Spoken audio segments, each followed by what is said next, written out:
I actually appreciate it. I appreciate your honesty. Because Well, it gave you the the kick in the day pants. you said that, though, we were having a bad day. It seemed like that. And I'm like, It I adds need to that. it. It adds to your bad. Well, actually, I went home, I told the wife, because she thinks the world of you, and I said, yeah, Larry said I'm fat. She goes, well, you are. She said, we both got to do something. And then when I showed up here the last time, you weren't here. So you wanted to I was show down off. 5 pounds. No, it's noticeable. I'm not kidding you. It really I is. feel better. You've But already. I have 40 to go, so. Well, It takes you're a talking like a year. Just Yeah. remember that. This is Yeah. not- Yeah, you want to do it slow. You Yeah. don't want to just have it all drop off and be like, wow. I lost 50, but it took good, a year and a half. I mean, you just have to just whittle away at it. Well, the good news is the wife, she usually gets frustrated with it, but she's actually seeing better results than I am with the gluten. She's losing weight. She's, every morning, she's like, yes. I'm like, well, good. More than most. She's usually frustrated. And then she quits, and Yeah. then you quit, you know, Yeah, and and, then we're back to Middlesworth and hoagies. yeah. You Austin, lose your do you incentive. need projector or anything? So, thank you, Larry. Yeah, oh yeah, thanks for being an insult. Can't be too proud, buddy. It's all good.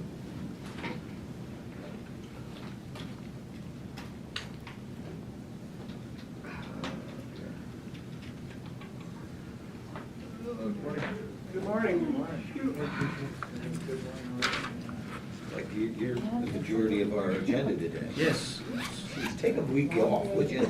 I said, I can the did rest of us last just week. go and you can just, have RMS, meeting Yeah. today and we'll just follow up next week.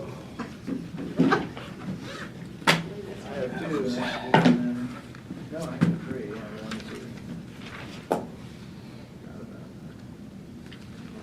I gotta get down to Rainbow as soon as this meeting's over.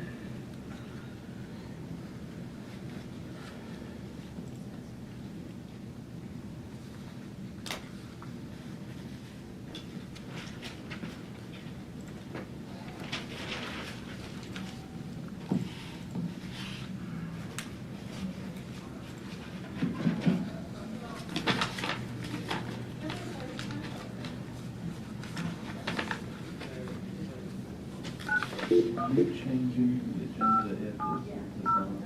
Oh, this is on. Okay.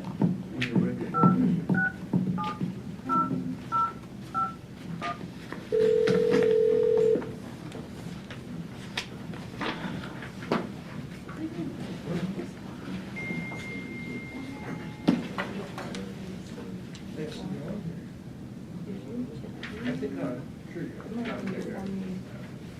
No, I think it's because of this one. As soon as you get things up, come up with it. Yeah. I don't see See the a issue. problem. Yeah. Yeah. How you doing, Jim? Yeah. Yeah.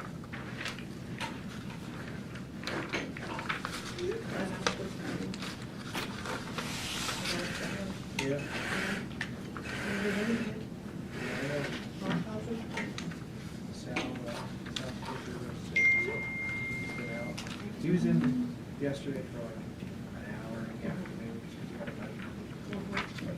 He was off these days, off the days. Good to go? Yep. Okay. What's that? Yeah, you have like 300. Morning, everyone. We ask you to please rise for the opening prayer and pledge of allegiance. Dear Heavenly Father, as we rise to meet each new day, may our thoughts and intentions be in line with your will. You are the Father and Creator of all wisdom. Help us to seek your way and not our selfish will that leads us astray. May our perspective always be focused on your guidance. Father, we celebrate 2 of our branches of our military reserves. Last Tuesday, we celebrated the 74th birthday of the Air Force Reserves, and this Saturday, we'll celebrate the 114th birthday of the Army Reserves. The 69,000 American Air Force Reservists defend us from foreign and domestic threats. They carry out the missions and humanitarian efforts to provide safety and relief. In the Army Reservists, they begin as a small group of medical professionals has grown to 189,000 reservists that have been involved in every major conflict and war dating back to World War I. They are currently in all 50 states, 5 U.S. territories, and 20 time zones across the world. Lord, we thank you for these fine men and women for their service. These citizen soldiers are our family, neighbors, and friends that drop everything to serve our nation and protect our freedoms. We ask your blessings on them for their humble service. Father, renew our hearts as we make decisions. Help us to lead with godly courage and strength. May you lead our meeting with a sense of direction, purpose, and accomplishment. These things we humbly ask in your name. Amen.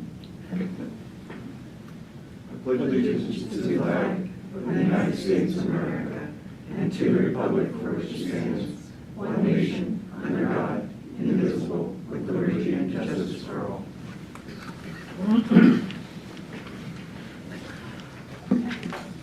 Good morning. We'll convene the Commissioners' public meeting at this time. We'll ask for the approval of the minutes of the previous meeting. I'll move to approve. I'll second. All in favor, say aye. Aye. And we'll have public comments on agenda items only at this time. None on the line? Anything on the line? No. Okay. Okay, 1.6. Director? Okay, continuing on with our series, informational series, What They Do for You, for nonprofit organizations. We're going to hear from Blast IU 17, Dr. Brooke Pike. Good morning. Good morning, Commissioners. I brought with me just a few fast fact sheets, and I'll pass those around before I address them. Thank you. Thank you.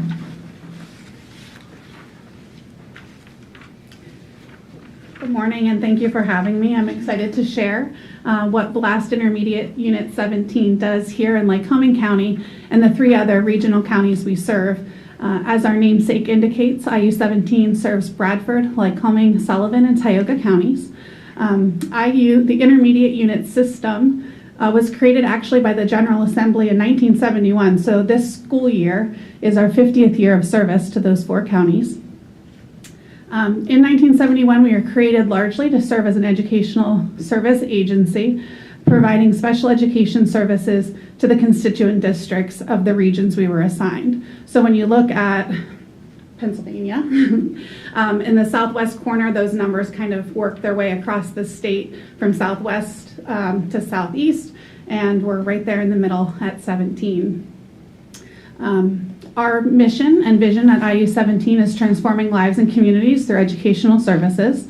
We do that in partnership with 19 constituent districts across our 4 counties, including 12 nonprofit or non-public schools and 2 career and technical education centers. Our school districts that we serve there are listed, including the 8 school districts of Lycoming County. We have 4 divisions of services at IU 17, which is provided on the back of your fast fact sheet. Yes, our special education services are what we're known most prominently for. However, we also offer technology, educational planning, and business management services to our districts. Our goal as a mission of the IU is to provide, create, and facilitate solutions. So when districts don't either have the personnel or the resources to provide those services themselves, they look to partner or contract with an entity to provide those services.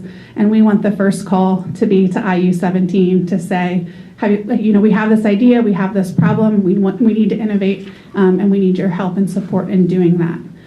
So some of the services that we provide in order to do that for special education are inter-district classrooms, where we partner with host districts to serve specialized populations in the areas of autism, multi-disabilities, life skills, learning support, as well as speech and language therapy services. Included in our school-age programs, we have a number of center-based programs, including 2 academies for integrated studies, which one is housed here in Williamsport on Catawissa Ave off of Reach Road, and the other in Monroeton outside of Towanda. Those centers serve students that have behavioral needs that impede the learning of themselves and others in a traditional classroom setting. So we provide behavior therapy support as well as their educational academic programming. Also at those sites, we have 2 partial hospitalization programs in which mental health treatment is provided during the school day, where students are there for a partial hospitalization program with treatment team, clinicians, clinical medical staff that provide med management and psychological services as a part of their academic day, getting 3 hours of therapy and 3 hours of academics. Outside of our school-age services, we also provide early intervention services. So those incoming kindergartners, right, ages 3 to 5 in our Head Start and preschool settings, and also home daycare facilities who are identified with either developmental delays or speech needs, are also supported entering the K-12 school system. And early intervention is a huge part of what we do in order to recoup and get those skills attained prior to starting school so that we can close any of those perceived learning gaps. Outside of that, we provide professional development and educational planning services to our regional teachers and administrators, which was very instrumental, especially over the last 2 years with the pandemic and all of the transitions and services needed to keep schools operating, even when we weren't in those brick and mortar settings. Part of that was providing online learning opportunities in which we partner and broker online learning solutions with our districts as well. We have a number of districts that participate in those programs, and you'll see the number of course enrollments in which we were able to support students and schools. This also serves as a stopgap between students and families leaving their district of residence schools to go to cyber charter alternatives. Students that participate in our EQUIP program remain a student of their home school district, are able to participate in athletics and extracurriculars as a member of their home school district and be a part of that community, which also provides a lot of those counseling and related services that other online alternatives can't provide. And then lastly, you'll see our technology services, which is an entrepreneurial division of the IU, but based on school code and the things that we can serve, still require us to partner with educational entities. So you'll see our technology services partnering with some of our higher ed institutions, as well as our libraries and other agencies that provide an educational component to the services that they provide. So that is who BLAST is and what we do in a short summary. I'd entertain an opportunity for any questions. Could you elaborate a little bit on the day that we had up in March up Sure. in college? So a collaboration between the Division of Educational Planning and the Division of Student Services is our transition conference. So part of the federal funds that come into our state allocation and then go to our IUs includes IDEA Part B funds, and those funds also support particular positions with the IU's training and consultation team. So one of those positions is our transition consultant, and in partnership with Penn College, we host an annual transition conference in which students of transition age 14 to 21 are able to provide or come to one place for the day and hear of all of the different agencies and supports that are available for employment and community integration after graduation. We have our sending districts send their students that receive transition services. We had over 230 students participate this past year, and it was a great day for them and their families to learn about all of the services that are available to them after school, Thank you. after they graduate. You know, I know that it says here you provide 1,100 miles of managed fiber network. Do you lease that from other entities, or you didn't install it, did you? We have contract partnerships with a few entities that will lay the fiber, but we also manage it. And we are, up on top of Jack's Hollow Road when the internet goes out and everything's offline to help restore those connections between our buildings Yeah. and between our district sites, yeah. Yeah, because I know you do a lot of the back office work in technology for a lot of entities. Mhm. That's great. I didn't realize you had that much managed fiber network. It's a great team that supplies all of that. Our Yeah. director, John Paul Hamus, So can that's speak bringing at high much speed. greater depth of all of the things that, go into that. But That's bringing high-speed internet to those entities. it is, yes. Yeah. And in our more rural areas, we absolutely are providing that connectivity in, Bradford County, and that also provides opportunities for after-school programming and families and their students to be able to connect to, yeah. Especially with our library partners. Right. Well, thank you, Brooke. Sure. To cover 19 school districts and the staff and the students that you're serving is a tremendous responsibility at the same time. It's a huge asset that we're blessed to have in our county along with the other counties. So we thank you for your service to your staff and Absolutely. everyone that comes to work each day to help these individuals and the transition that they go through so that they go out in society with the right skills and that they can obtain employment. And that's the goal, so they're independent. Yes. Yeah, thank you. Thank you. Thanks And for the opportunity. Blast has been a great participant in our diversibility committee, which we really Oh, yeah. appreciate Yeah, thank you you. you coming and so putting your thoughts into it too. So thanks for that. Thank you. Yeah. Question? Do you supply teachers' aides to the public schools? So, it depends. So some public schools do hire their own support staff. We have an amazing partnership with Educational Staffing Solutions, ESS Mission One, that also provides some supplemental learning support aides and paraprofessionals within our schools. It depends on which districts opt into that service. Yeah, I would think some of the districts might want to look closer at using someone that's trained more, because some of these districts aren't hiring people who are really trained for this type of work. Right. As aides, because the aides, they're just as important as a teacher, really. Absolutely, and we have a strong commitment to providing our paraeducators with their 20 hours of continuing education. Our training and consultation team also hosts the Para Conference every August that supports kind of getting that first 5 to 6 hours of professional development before the school year starts.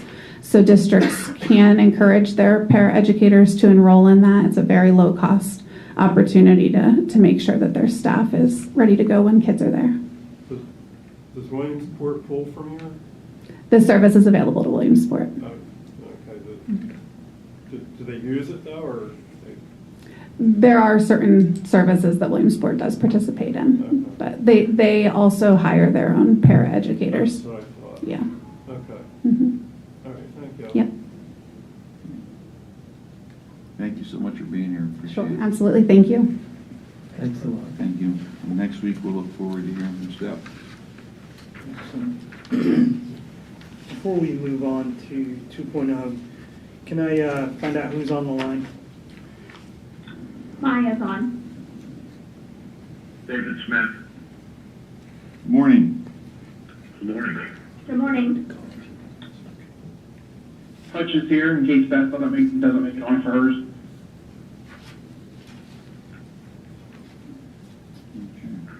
Thank you. All right, moving on to reports. 2.1, Brandy, approved accounts payable cash requirements report. Good morning, Commissioners. We had one slight change this week. We were asked at the end of the day yesterday to pull one invoice, so our total went down by $225. It was a conference that somebody decided not to attend, so we pulled it. Our new total is $1,493,104.04. And this is for ratification of invoices due through April 27th, 2022, that were paid on April 21st, 2022. 26.62% or $397,505.59 was the general fund. $161,870.50 or approximately 11% were grants and other sources. and $933,727.95, or 62.5% was RMS this week. Okay. Any questions? I did. Okay. Motion. I'll move to approve. I'll second. All fair side. Aye. Thank So you. carried. Thank you, Frank. Hey, Brooke, if you would like to leave, we know you're a busy lady. Yes. This is kind of just contract, so if you can stay if you like. I appreciate that. I'll probably make my exit then. Thank you. Okay. Thank you so much for being here. Sure. Moving on to information items. Austin Daly's going to give us an update on Bridge Bundle 2 project. Morning, Austin.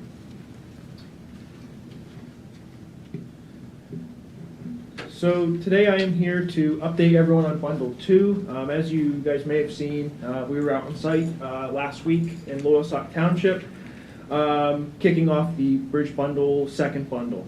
That bridge in Loyalsock will be replaced in the coming weeks, and will create a safe structure for the 5,000 average daily trips that traverse that road each day.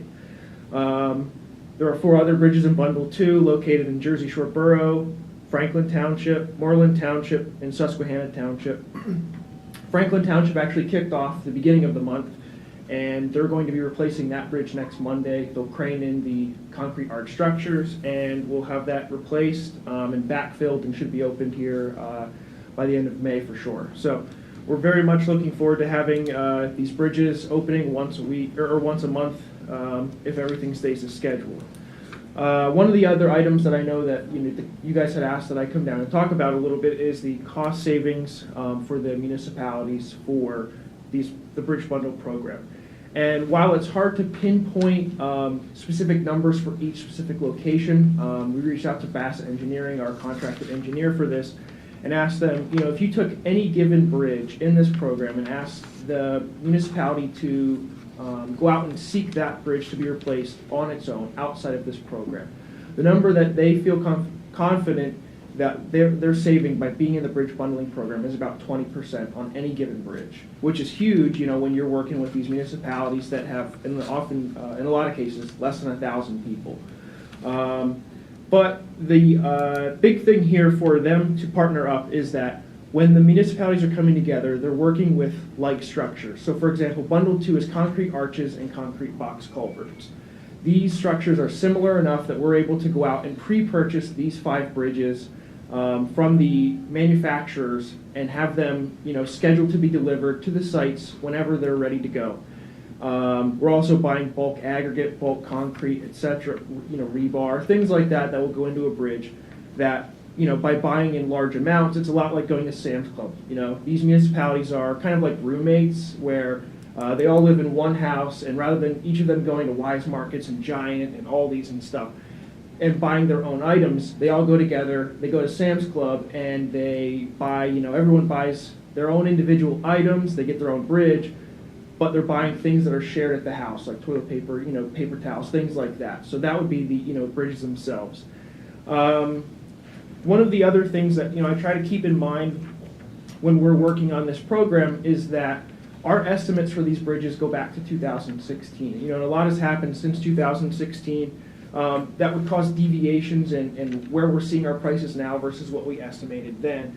But we're still finding that our estimates in 2016 are keeping us, we're keeping true to those and remaining on budget for this program, which, has been a huge relief for us because the amount of money that the townships are paying, the 5%, is tied to our initial estimate. So, there was some room there where had the estimates gone way up and the townships were still only paying off their initial one, well, we would have had a gap in funding. But fortunately, we've been lucky that the numbers that we projected in 2016 are staying true to what we have now. So the townships are paying their fair share, the 5%, moving through this program. So one of the examples that I wanted to provide, and only because it's, the one that's furthest along in Bundle 2, is Franklin Township. So back in 2016, we estimated that bridge to replace was $340,000. So the township was on the hook for 5%, $17,000. There's just no no scenario in which Franklin Township, on their own, outside of this program, would have been able to go to any contractor across the state or the country, for that matter, and had their bridge replaced for $17,000. You just can't replace a bridge for 17. You know, if someone tells you they can, they probably have oceanfront property in Trout Run to sell you. You know, it's just, you're not getting that done. So, had Franklin Township not opted to participate in this program, and work through the county and the our PIB loan, they would have had some tough choices to make. They would have had to replace that bridge on their own dime, or they would have had to close it. And neither one of those options are particularly palatable if you're a resident out there, because I think Franklin Township has 900 people, and if you have just this bridge that comes up that needs repaired for $340,000, that's a huge chunk of their municipal budget, and they're going to have to figure out how they pay for that. And I can assure you that, if they have to increase their millage or whatever the case may be to cover that $340,000, it's a lot more than the $5 fee that the township paid, or the the residents are paying per vehicle, which is how we're funding this program. So, this program through 2 years has been, in my opinion, a great success. The 4 townships that received bridges last year, we're extremely pleased with how their bridges turned out. We're already seeing, Wolniak moving forward on Bundle 2 in a very quick manner. We had our first construction meeting with them yesterday, so they'll be replacing the bridge in Franklin next Monday. And we've had other municipalities across the county that are not in Bundles 1 through 4 reach out to us and say, well, if there's a second iteration of bridge bundling, how can we get involved? How can we, be a part of this? We've had other counties from the region, reach out to us, or Bassett Engineering, and say, how are you guys doing this? We have a ton of bridges. Every county across the state has a bunch of bridges that need replaced, local bridges that don't typically fall under the state or federal replacement programs, I should say. But we also have PennDOT, keeping a close eye on this, because, we've been fortunate to have Mark Morawski on our team for 30 some odd years, and he's on all these state committees and task force, and he's been championing the vision that he's had for a long time here at the state level. And the thing that they're most focused on, the state, is that going back over a decade, we identified that there are bridges in this county that don't need to be inspected, but should be inspected, because people are still driving over them the same way they are Market Street Bridge or Arch Street Bridge, things like that. So, we started helping the municipalities inspect these bridges. The county, was fortunate enough to be able to absorb some of those costs, but then you had to act on that. You can't just pick out all these bridges across the county that are in dire need of repair and go, well, we know they're in need of repair, but what do we do about it? So we started the bridge bundling program, was to help these municipalities offset some of these, worse bridges that needed to be replaced.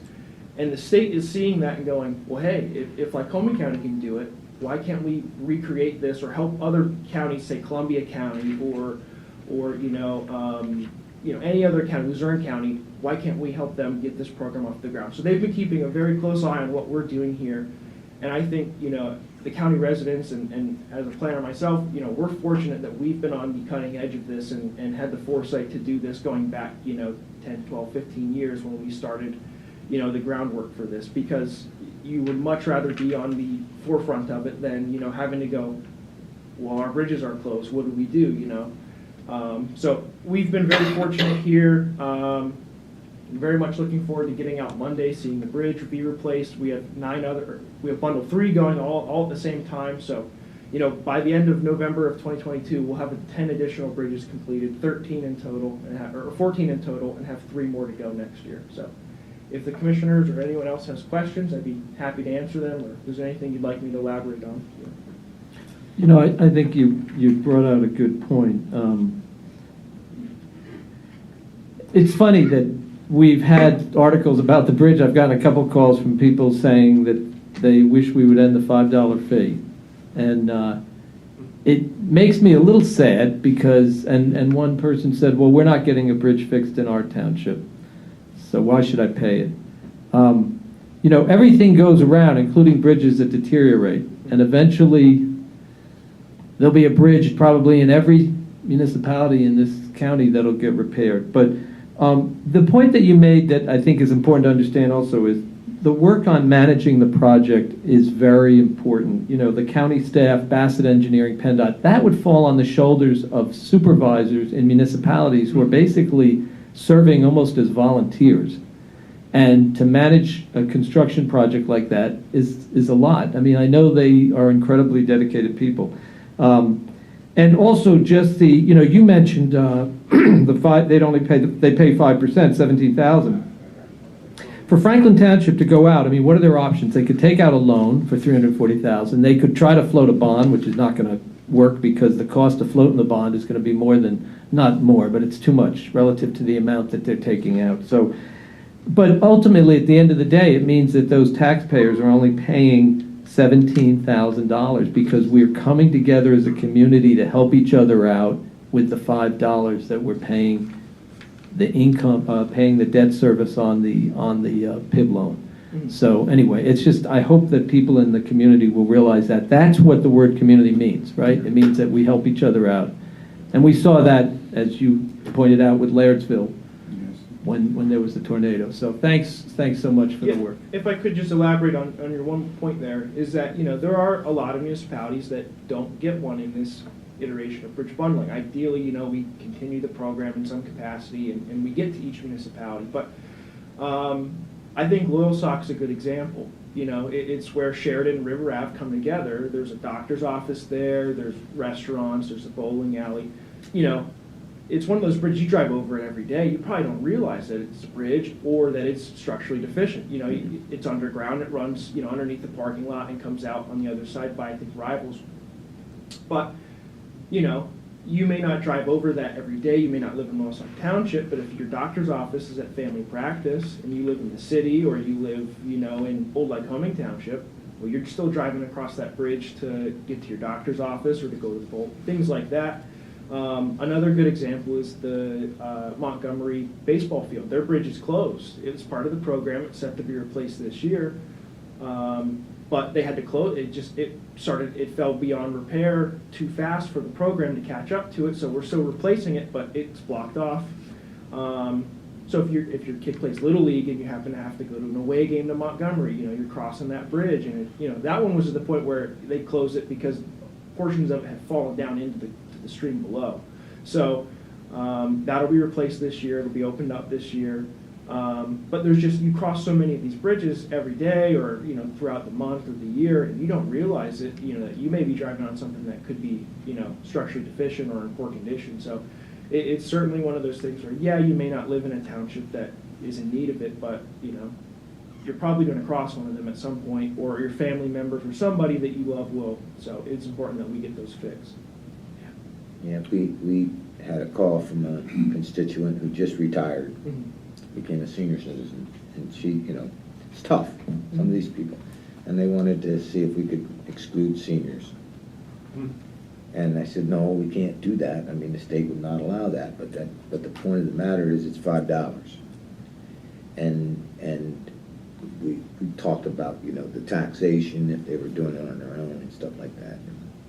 And she read the article in the paper, and I called her back yesterday, and she said, nope. She says, I complained, but I'm not complaining anymore. She said it was a great article, and it made me understand that, yeah, we are a community, and you know, even though it's not something that I want to do, at least I can see that 100% of the money is going to the bridge, and that's the way it was right from the beginning. You know, they questioned it and argued, and then once you explained it, it was like, I think probably the best tax we ever had. So yes, it's a lot of work though, and it's pretty exciting to see that many bridges getting done that quickly.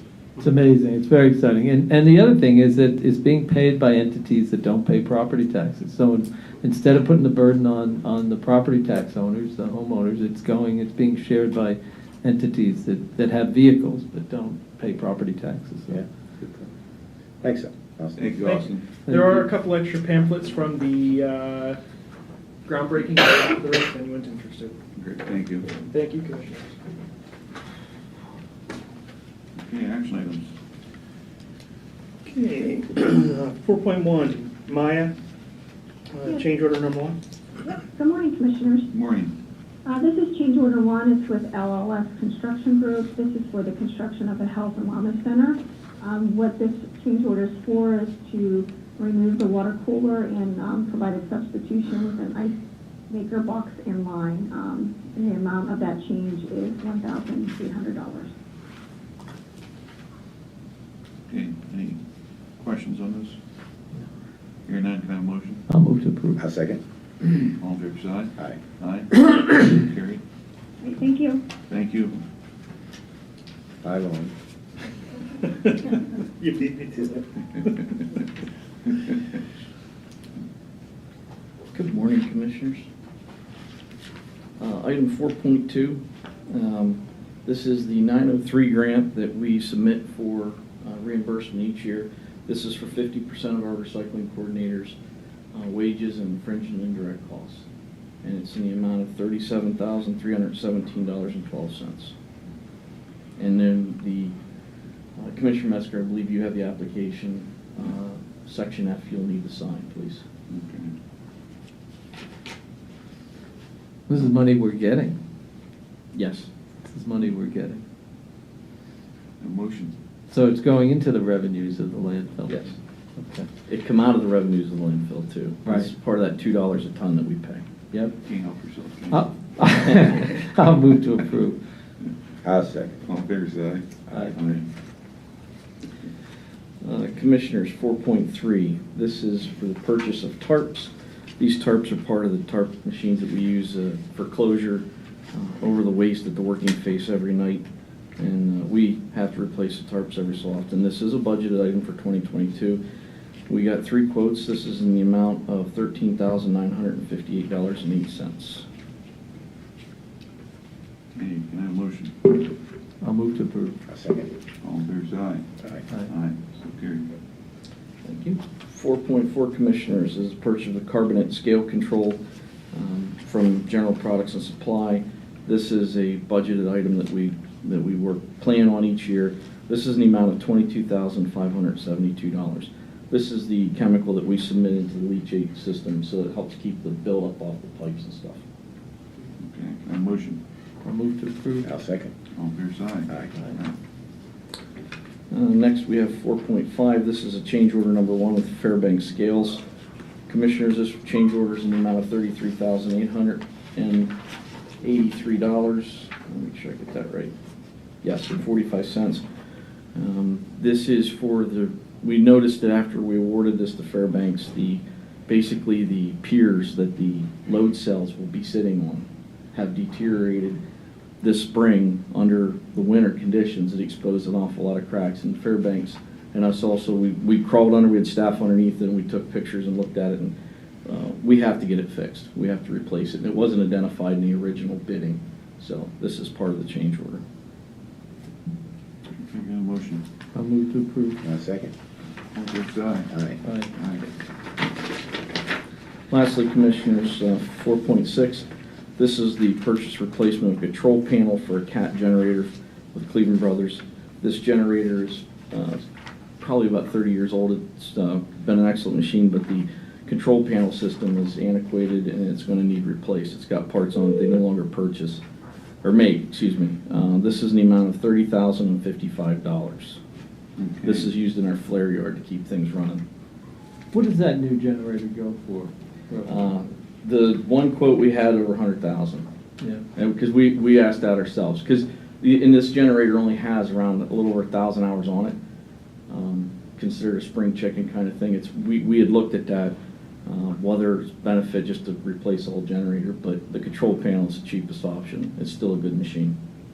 It sounds like the kind of tool that you have, equipment that you have that doesn't get used all the time, but you have to have it there in the event of it's loss like of power. if the system goes down, the grid goes down. Like we had a good section of Montgomery was without power. What day was that? Tuesday, Monday or Tuesday? Monday. So we were on backup generators, and you have to have that to be able to keep the vacuum pulled on the landfill gas system. So yeah. Okay. I'll move to approve. Second. All in favor, say aye. Aye. That's all I have. Thank you. Okay. Thanks, Jason. Thank you. 4.7 and 4.8, Billy? Morning, Billy. So 4.7 is a vote to approve the municipal waste planning grant from the Department of Environmental Protection. We're required to update this plan every 10 years. We'll be working with Columbia, Montclair, Snyder, and Union County on this. Okay. Any questions? No motion? I'll move to approve. Second. All in favor, say aye. Aye. So carried. Okay, and 4.8 is the vote to approve the subrecipient agreement for Old Lycoming Township. This is a CAP grant. So this is a subrecipient agreement for the Clean Water Action Plan grant that we've received from DEP. It's for Old Lycoming Township's bottle gun stream restoration. Okay. I'll So- move. Is this one of the first ones of the CAP plan coming out? This is the implementation. The phase, yeah. implementation of it, but this is one of the first projects, right? Yeah, they just conveniently got the signatures first. Okay. There'll be 2 more for implementation. Very good. Yeah, motion? Move. I'll second. All in favor, say aye.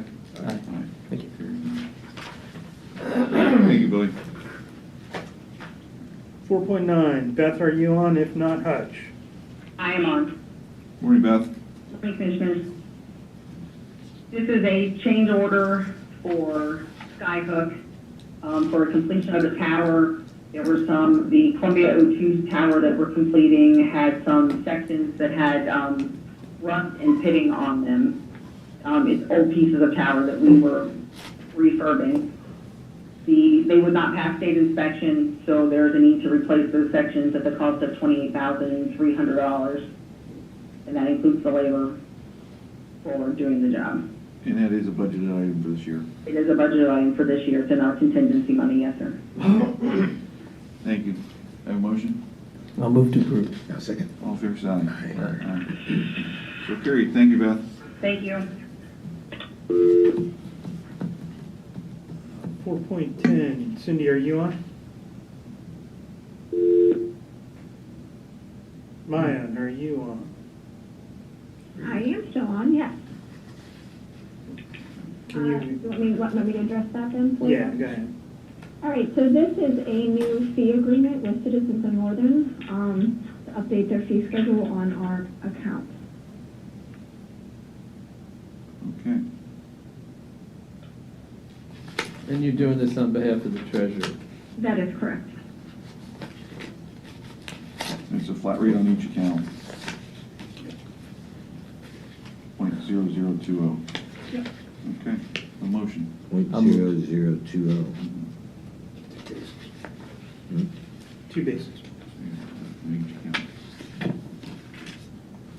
It's based on some money on an annual basis. Any I'll move to approve. I'll second. All in favor, say aye. Aye. So carried. And last, Shannon.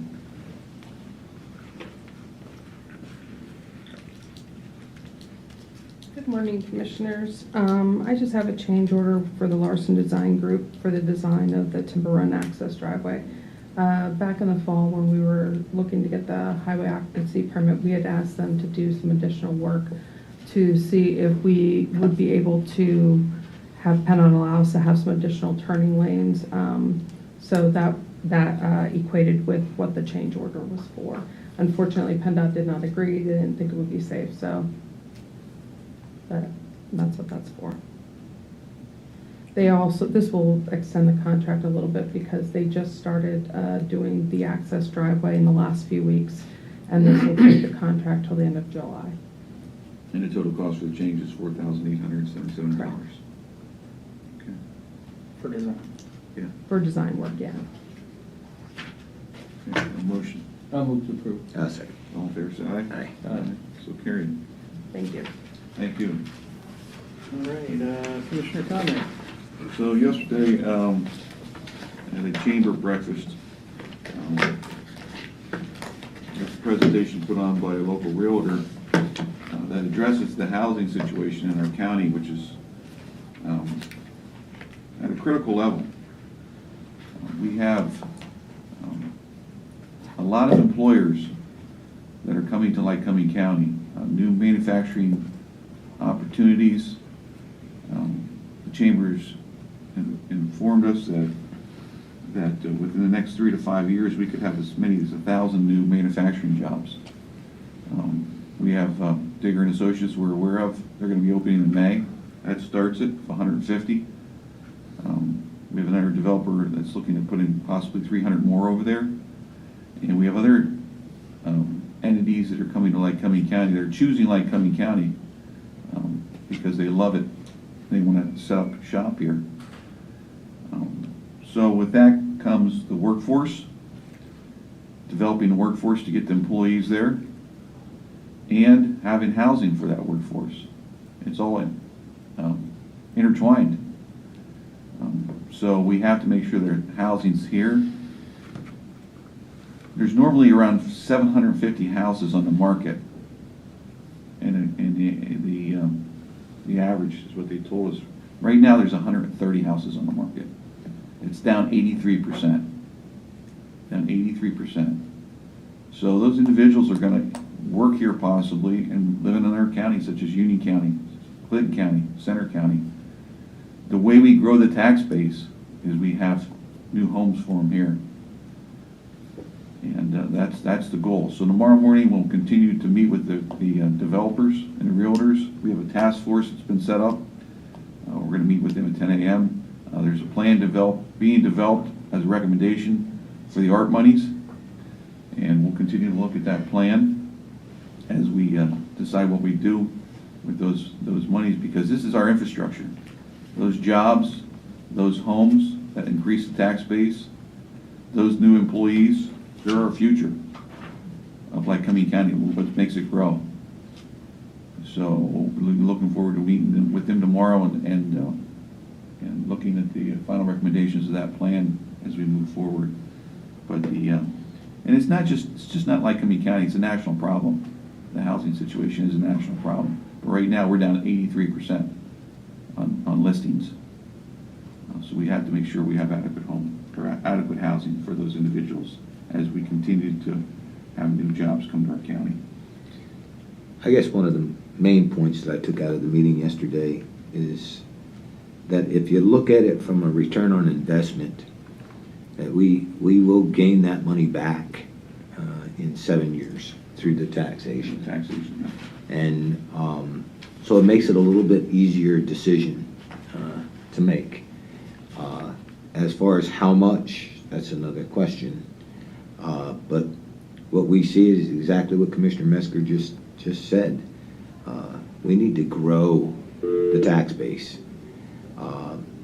Because if we don't, and we don't do reassessment, then it's just going to be every year you're going to have tax increases. And that's why it's so important that the infrastructure and the housing market comes back to our communities. So, yeah, there's no question that we have to look at that. Just, and the flip side of that, I mean, hopefully what we can do is get some people into these homes and maybe even build the type of housing that seniors seem to want, which is on one level.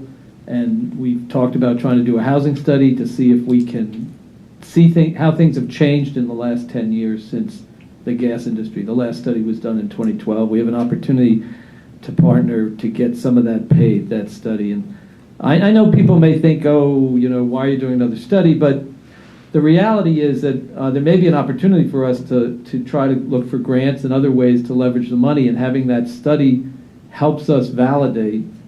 It's like the bridge bundling. If we hadn't had those bridges having been inspected, we wouldn't have been able to get the money from the state. So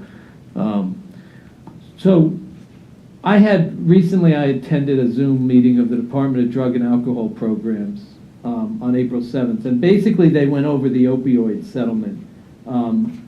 So we are part of the opioid litigation, and there's numerous cases going on, but the one that we were part of settled, and it's delivering $21 billion over 18 years. That's the settlement with McKesson, Cardinal Health, and Amerisource Bergen. And they're also going to create DDAP, which is the Department of Drug and Alcohol Programs, is creating a non-financial data clearinghouse to view the opioid distribution in the state. So people can go online and look at this. But the other part of the settlement, the other settlement, was Johnson & Johnson for $5 billion over 9 years. And the money is coming out in distributions over time. The eligible use of the funds is basically to try to deal with the opioid crisis. Pennsylvania, out of that settlement, is getting $1.07 billion, and that includes from both distributors and manufacturers. And actually, like Lycoming County, there's a formula they use to determine how much, where the money went. 70% of the money is going to counties based on a combined metric of overdose deaths, opioid use disorder hospitalizations, naloxone administrations, and a percent of opioid shipments. 15% is then going to litigating counties and other municipalities, such as subdivisions, and then 15% is going to be appropriated by the legislature based on suggestions from DDAM. But according to this Zoom, the Lycoming County is due to receive $4,465,974 over 18 years. We can't just use this money for anything, right? It has to be used to try to address the opioid crisis in terms of education, in terms of harm reduction activities. So, on the one hand, it's good news. On the other hand, it's kind of sad news that we have such a high series of overdose deaths and other problems in our county. And I think that but it's good that I think it's probably best that we entered into the settlement. Trying to go on to litigate it on our own would have been an absolute nightmare. You can go to the website for the Department of Drug and Alcohol Programs, DDAP, and you can probably look up some of this information also.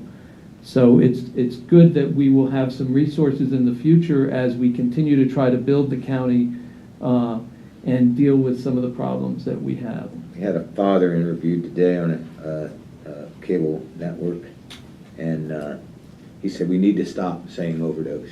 Yeah. Yeah. We need to say poisoned. Yeah. And it hit home. And if you recall, I was not in favor of accepting this. I believe when you take a look at the money that we spend in recovery and education and whatnot, it's not working. It's just not working. No matter what we do, and you can go back into our high school years. You had drug abuse all the time. It's just now fentanyl came onto the market, and it's really destroying families. When we talk about the education component within that settlement and not being able to recover any of the money that our taxpayers have been paying, for our courts, for our prisons, it made no sense, okay? Doesn't make any sense that we're going to continue down a path that is not showing any signs of improvement. We need to do something differently. What it is, I don't know, but it's not good. Well, what's interesting, did you see in the Sun Gazette there was a page, history, I think it was a couple days ago, and they had a police officer from 1972 had seized 2 pounds of marijuana, and it had a street value of $572. And then they had another photo of someone who, the police more recently seized, and it had like a street value of $10 million, right?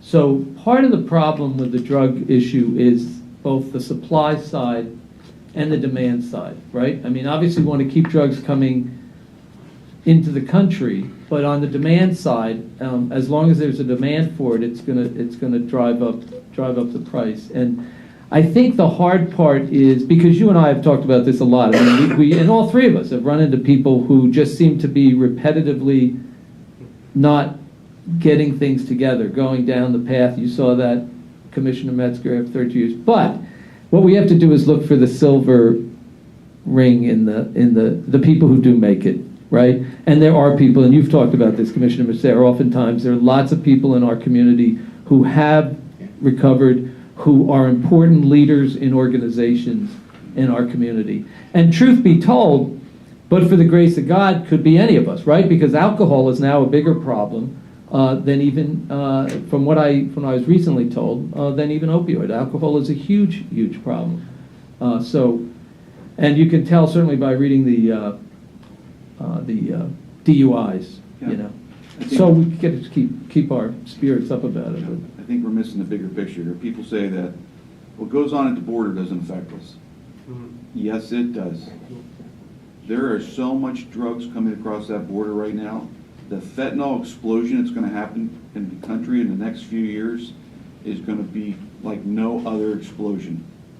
Title 42 is about ready to be taken away, and you're going to have 4 times the amount of people coming across the border. The cartels are using those people to run drugs into our country.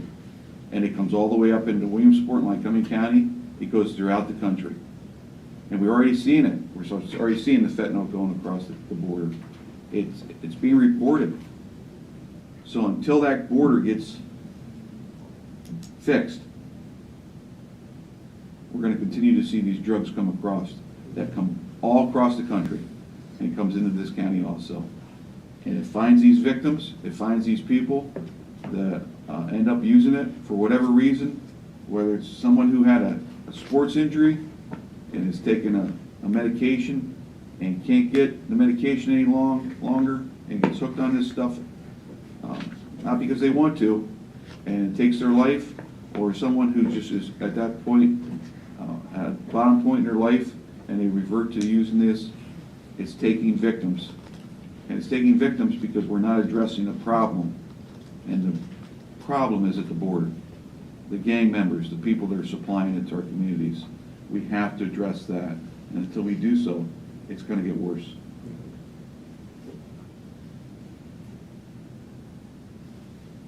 Anything else? Nothing online. Okay, anything from the audience?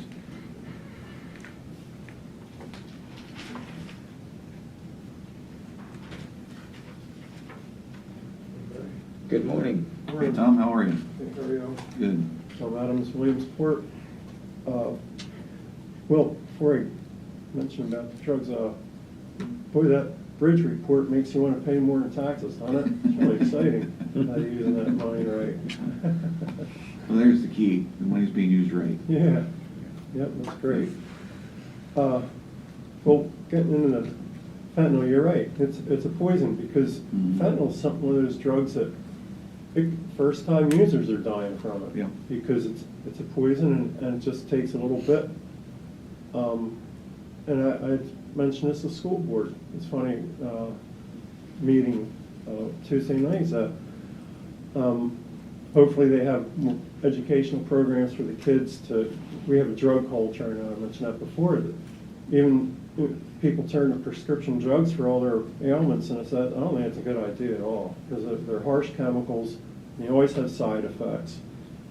And, I mean, it's up to people, what they decide, but I think they need to do a little more research when they do use drugs for any purpose. I think they're probably good maybe in an emergency situation, but to get off them as fast as possible. I hope I never have to get in that position myself, but they're very, very dangerous. And fentanyl isn't one of those things. It's 100 times more potent than heroin. And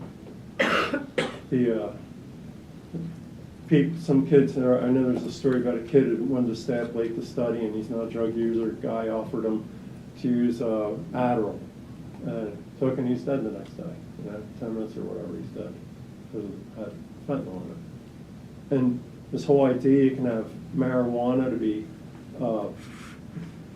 legalized for recreational use is the worst idea you can have. Marijuana is a gateway drug. It's a lot more potent than it used to be, years ago. And the brain, the mental disorders that it causes, especially the younger people use it. So if you have that legalized, you even have more younger kids getting into that stuff. And it's just degradation. It's not good for anybody. Also, pot is highly carcinogenic, a lot more carcinogenic than cigarettes. These are a lot of things you don't get told. You don't want people to know this stuff. So everything goes to education, and the reports you hear of what's going on in our schools. That's why I asked Brooke about the program with what she does with that organization, funding these teachers' aides, maybe possibly more of them come in to Williamsport. They're in trouble now with teachers' aid with the special needs kids, just not acting appropriately with one of the children.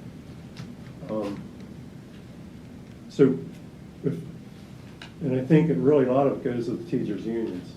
See, when we vote, we have to really be aware. We might want to support a party, and there's good and bad in both parties, but honestly, one party just supports these teachers' unions support them, but the stuff that they're feeding these kids in the school and the curriculum, and it's going right underneath the noses of a lot of the school boards or the parents.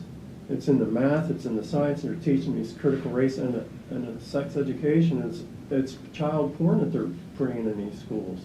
I've seen these reports and heard them, and you hear them, and then you kind of forget a little bit, and when you hear it again, it's like, my goodness, what's going on? It's wickedness. It's just evil, and we really have to, I think, really be aware of looking for people who are really not tied to any party or anyone that can control them with the purse strings, and it might take a little bit of finances to get elected, but for people to use their own finances, it's just a lot of bad, and we really need to be aware. But I did want to bring up the Stevens School. That's available, and they're school board's been waiting for public comment on that. Is there any ideas? Can I do that? I haven't heard anything. I know we're thinking about closing it. Yeah. I mean, I was the last junior high school class out of there. My mom was the first elementary class out of there, and she was in first grade there, and then went to junior high eventually. I was the last junior high out of there, shut down for a few years. They refurbished it, opened back up as an elementary, and it's been open now for an elementary for years, and now they're talking about closing it again. Yeah. It's a beautiful building, It is. and I hate to see it close. Yeah, or make a museum out of it. A lot of history there in that school. Yeah, it's like a neat building. Mhm. But as far as for housing, I know a lot of people like to have certain look homes, but I guess there's existing property in the county that could probably be redone if it need be, or if it has to be knocked down, at least use those lots, to not dig in so much into any farmland, hopefully, and I guess I hope the farmers might be able to work on a co-op, where they can get together and maybe purchase things at bulk, I see the administration is limiting amount of fertilizer on trains now. They want to enforce that, so it's like, yeah, it's a good idea. But I'm trying to think. But with the audit, I kind of go back and forth on this. How are you going to audit something that, the voting machines seem to be pretty accurate, but the mail-in's going to be difficult to audit. And that's because they were separated from the envelopes. You don't really, have record of the address where they're coming from.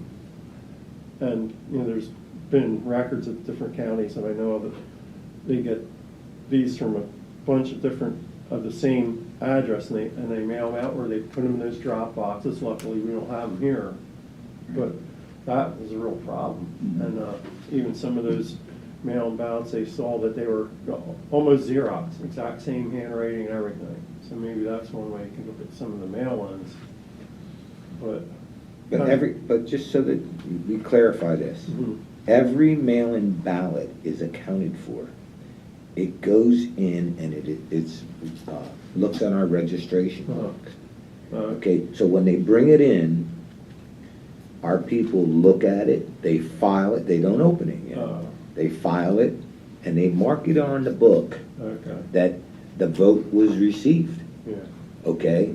So it is accounted for. Yeah. Duplicates, we even caught a duplicate, and it was only because somebody got interrupted. And they took the one file and they left it on there when they got interrupted. But they caught it. Yeah. And that's the key. So mail-in ballots, I'm not saying, it's the drop boxes. That's the bottom line.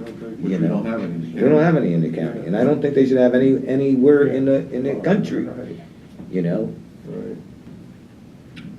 Well, Tenacious D'Souza has a film coming out, 2,000 Mules. I think it's going to be out May 2nd. That'll show a lot of what's been going on, especially in our state, Georgia, swing states especially. These people are just dropping these ballots off left and right, and expose a lot of other things. But, Thanks, T. yeah, Thanks. thank you very much. And you brought up a good point. I saw it next door when I worked over in probation. Often marijuana is laced with different types of drugs. It's being laced with fentanyl now. And that's so that way they get you hooked. They get you hooked on the drugs, and then you're coming back to them, and you're a regular customer. So that's another thing we got to be concerned about, making sure that our kids aren't being tricked into using these things, thinking it's innocent, and the next thing you know, they're hooked. Anything else from the public? Okay, thank you for attending. We'll be adjourned, and our next meeting will be next Thursday, right here in this meeting room at 10 a.m. Addie, her Have a good week. contract, I also gave her notice to proceed, and I can't believe that they didn't reach out to them. You think they didn't reach out to them until they were on This site? afternoon. Lee told me about it, but I figured you guys were. Never told us, never told us. No offense, but I got enough No. other irons in the fire. Yeah, No, they That's never your told us. project. I've been trying to contact that guy for weeks, Yeah, never told us. yeah, no, I got enough projects, and I thought you guys knew it. I No, thought you guys.